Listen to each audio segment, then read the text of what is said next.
She was once referred to as America's most hated mother.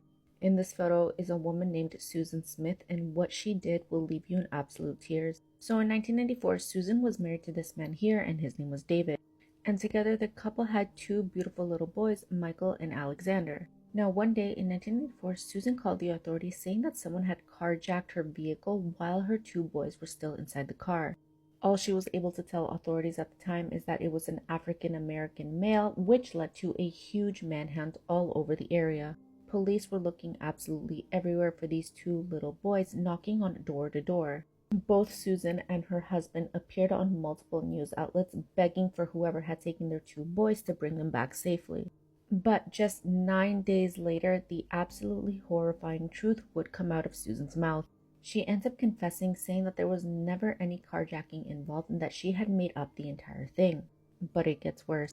She confesses that she knows exactly what happened to her two little boys, and that she was the one responsible for them going missing. She goes on to explain that she was the one that decided to drive her car into a nearby lake with both of her two little babies inside the vehicle. She then gets out of the car and watches the entire thing submerge and her two little boys drown. I'm sure you're all wondering what would drive a mother to do something so horrifying.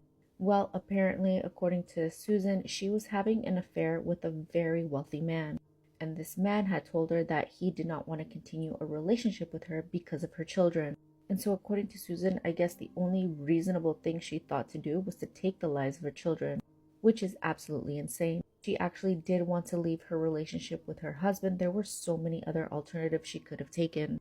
And when the authorities finally did locate the vehicle and they pulled it out of the water, they found the two bodies of the little boys still strapped into the car. Now, obviously, she was found guilty, but surprisingly, she was spared the death sentence, and instead she was given 30 years in prison, which means that in November of this year, 2024, she will actually be up for parole. However, her ex-husband David is doing absolutely everything to make sure that she does not get out of prison. The parole board will take David's opinion into consideration when deciding whether or not Susan should be allowed to be let go. And as for Susan, apparently she's been begging her ex-husband to not get in her way because she feels like she's served enough time. But if he has anything to do with it, he's going to make sure that she never steps a foot outside of the prison, which I totally understand, and she definitely deserves to be in there forever. Let me know what you guys think.